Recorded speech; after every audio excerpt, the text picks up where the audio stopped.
I'm back with another video, man. Y'all see what we got going on, man. We got London knife gangs are breaking into hospital wards to finish off their victims. It's crazy, man. But anyways, y'all already know what time it is, man. If you're brand new to the channel or you've been watching videos on the channel but not yet subscribed, hit that subscribe button now. Don't forget to turn on your post notifications and to get notified about when I drop new videos, and be sure you don't miss out on new videos when I drop. Check out the channel every day before you go to bed or when you wake up in the morning. And also make sure you guys don't forget to tell your family and friends about the channel as well, and hopefully they become supporters of the channel.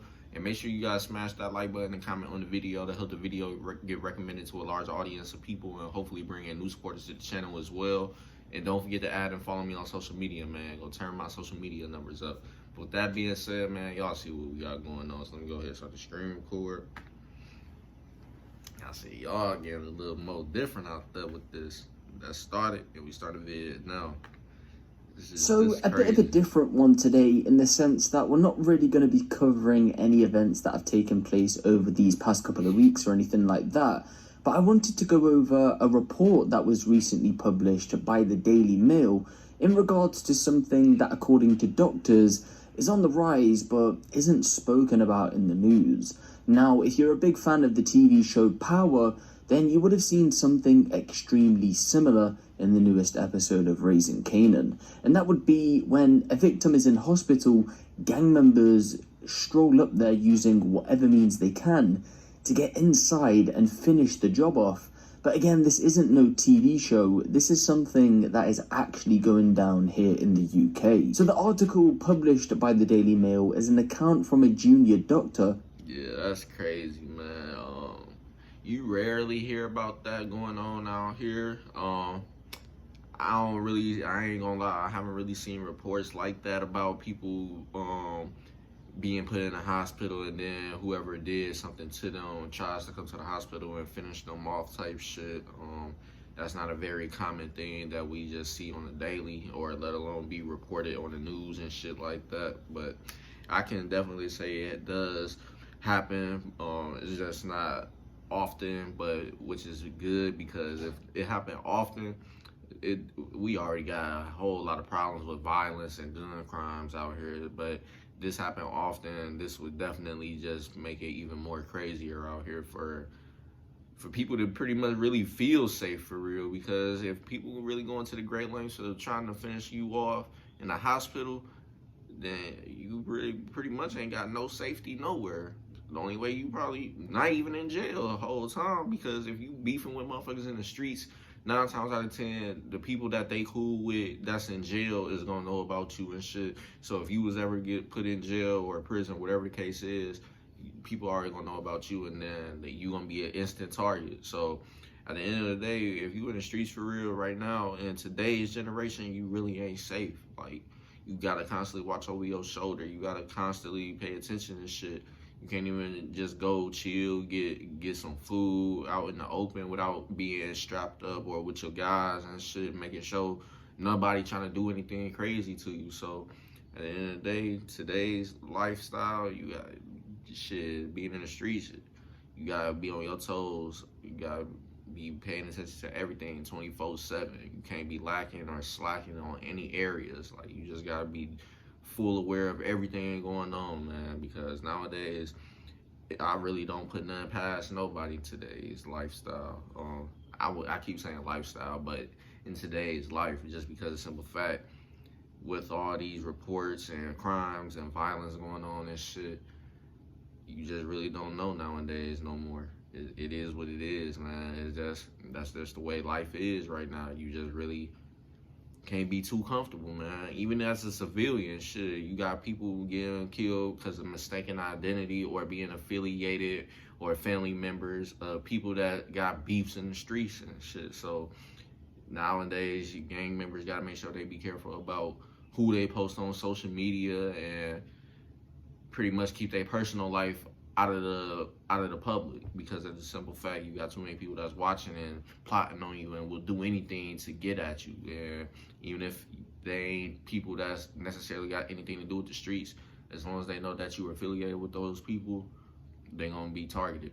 So it's just crazy, man, in today's life. But seeing this is, I won't even say is surprising. I just wouldn't. And that's just sad, but it is what it is, man. But we're gonna continue on. The video is 8 minutes long, and I already talked long enough, so we got pretty much a whole full 8 minutes to go. But now let's continue on.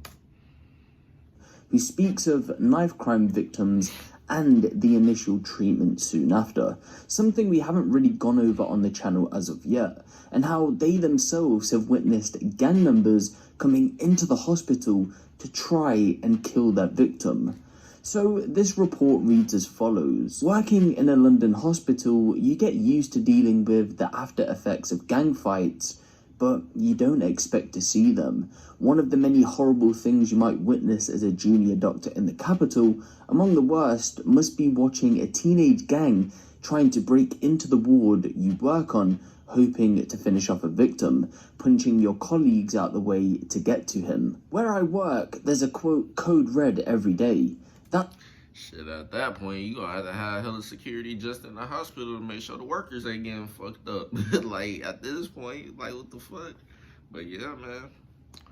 Like I said, you could be a civilian, don't matter. If your ass in the way of somebody trying to do what they trying to do to somebody, hey, you gonna be a casualty. But now let's continue on. That's what we call the arrival of a stabbing victim. The patient is almost always a teenager. We should provide a safe refuge. But just a few weeks into working in a London hospital, I had witnessed 2 stabbings.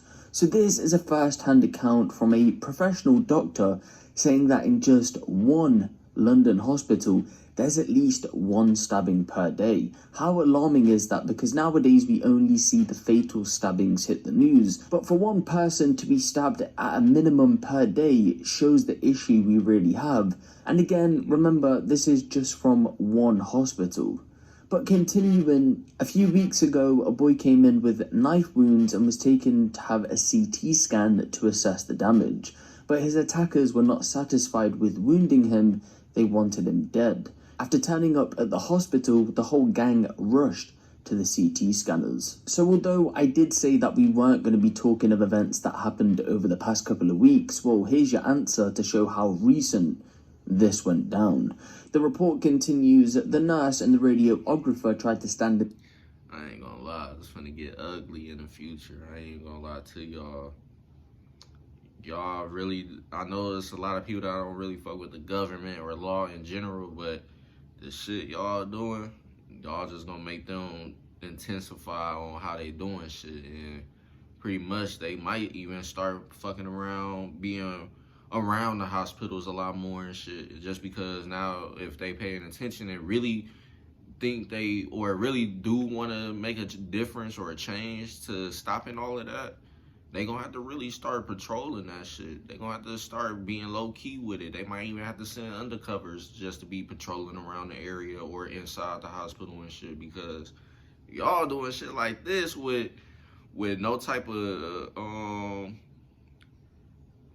worries or anything happening. Like, y'all just that brave to do that shit. Hey, they finna have to really start just doing shit out of the normal now. But that's only if they really want to make a difference, because like I said, I don't see what else they could possibly really do but try to put more undercovers or 12 or whatever you want to say, law enforcement there. So it's gonna definitely get ugly in the future, I believe. But we're gonna wait and see though. Let's continue on. In their way, my colleagues tend to be extremely brave, but they were attacked and knocked to the ground. At this point, security arrived. The gang fled, successfully escaping. If you've been to a hospital recently, you'll know that you can pretty much walk in and around as you like. There are far too many people to check. There are numerous restricted and locked areas, and we have permanent security guards posted on the highest risk areas for gang violence. But most entrances are completely open at all hours. You can't get into other wards without buzzing and being let in, but anyone can get into A&E.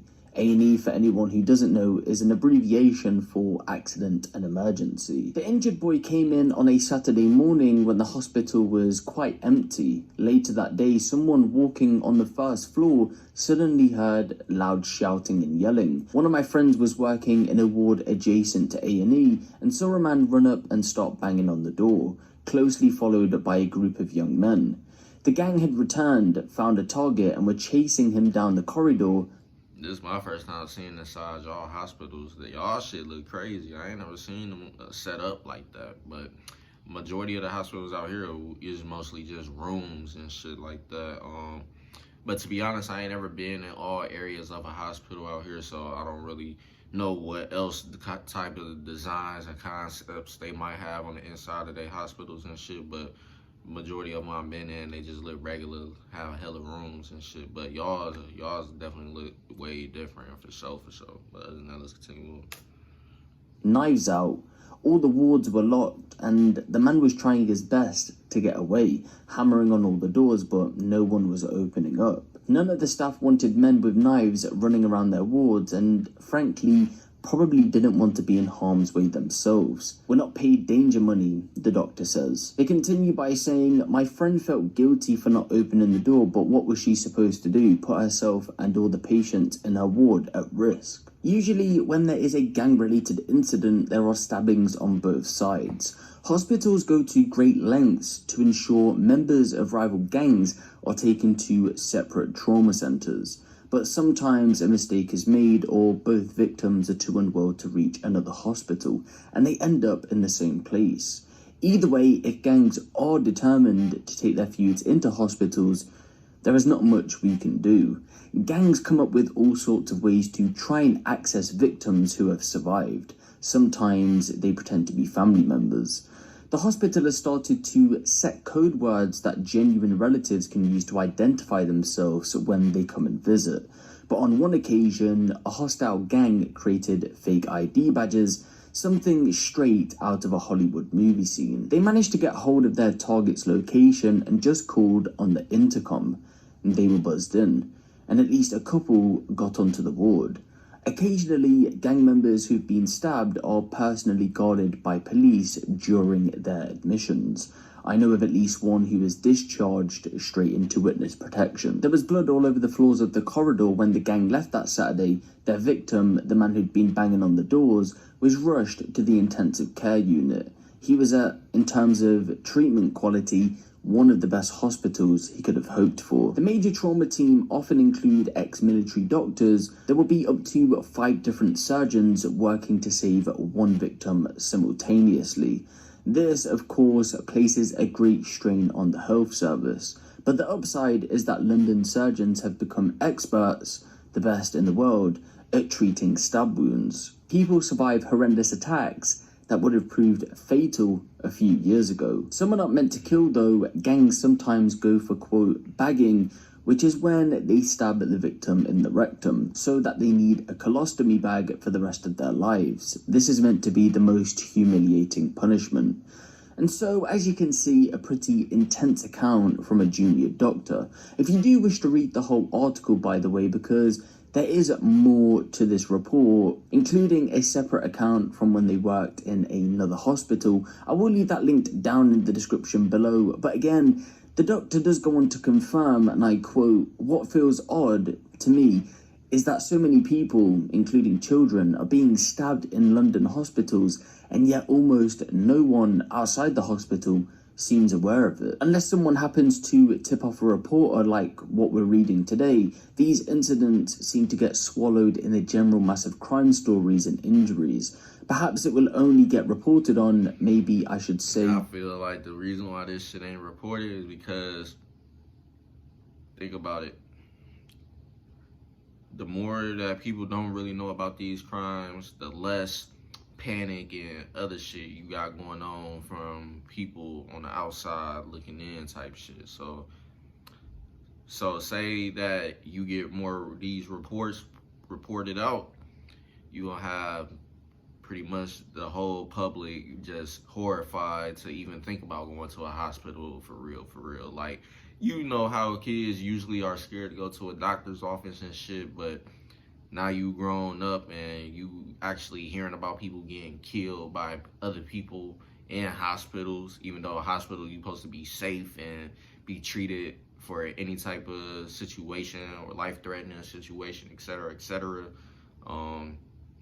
But now you can't even feel safe going to the hospital just to get treated for anything, because now you feel like somebody might run up in there and try to kill you or finish you off in there. So if they start reporting these a lot more, you definitely gonna have a lot of people panicking and fearing for their safety just to even go to a hospital and shit. But we gonna see what they do, man. But if they really do start reporting these more often, we gonna see how the public respond. Other than that, let's continue on. The video is almost over.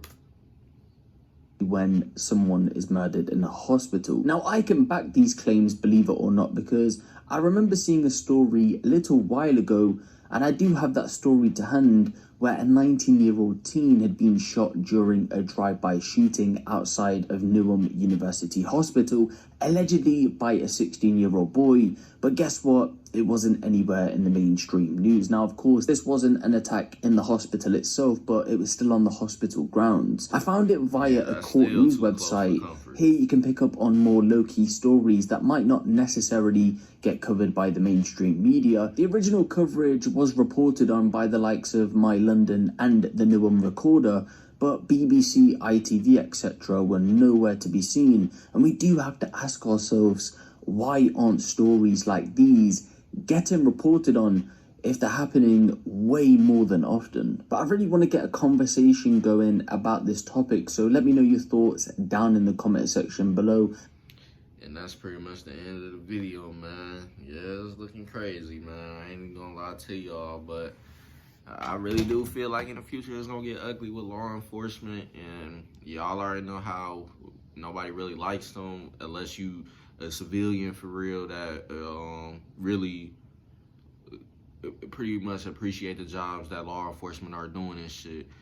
But y'all already know how that go, man. Like, if you grew up in the hood, or you just African American growing up, or African person descent anywhere, you gonna pretty much feel like the police ain't really trying to protect you and shit. So hey, man, you just gonna have a lot more shit going on towards Africans or black people of descent of Africans, etc., etc., whatever you want to say, man. It is what it is. I really don't have a problem with how you identify yourself. But anyway, it's gonna get real ugly, man. They gonna definitely be doing more shit. They gonna pretty much make even gang members' lives really uncomfortable. They already do it, but I feel like it's going to intensify even more, and they're going to find more ways to just have the black community in an uproar and stuff like that, possibly. It's just a whole recipe for a lot of more violence, what you want to say, police brutality, all type of shit going on. That's how I feel, honestly. But at the end of the day, man, we just gonna have to wait and see. That's all I can really say. I ain't even gonna lie to y'all, because if I was to continue on, this would be a whole long video, like longer than 20-25 minutes. So I'm not even gonna get into all of that. But at the end of the day, man, police is gonna do what they gonna do, and if they gonna feel like it's some actions they need to do to make life more uncomfortable for gang members specifically, and people they feel like might be a part of that gang lifestyle, they gonna do it. It's just that simple. So y'all just gotta be aware, be careful. Just, if you a civilian for real, just stay being a civilian and do civilian things at the end of the day, man. And just hope that you don't become what I was saying earlier. You don't become dang, I said the word earlier. I can't even think of the word right now.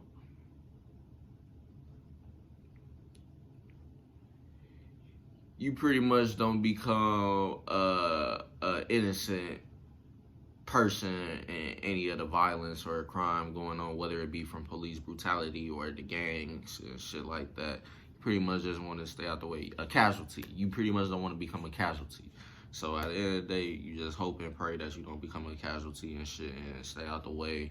And yeah, man. But like I said, man, life right now is definitely crazy. You pretty much can't live uncomfortable. You can't live comfortable pretty much at all, to be honest. To me, that's how I feel right now. You just can't really live too comfortable no more. Like, anything can happen. So it is what it is, though, man. That's pretty much the end of the video. If you guys enjoyed my reaction to the video, make sure you leave a like, comment, and subscribe if you're brand new to the channel. Don't forget to tell your family and friends about the channel. Hopefully they become supporters of the channel as well. And hopefully this video get recommended to a larger audience of people and bring in new supporters of the channel as well. And don't forget to turn on post notifications so you guys will get notified when I drop new videos. And be sure you don't miss out on the video that I drop. Check out the channel every day before you go to bed or when you wake up in the morning. And also don't forget to add and follow me on social media, man. Go turn my social media up. That being said, that's officially the end of this video, and I'm gonna catch you guys later on with more videos. So stay tuned. Peace.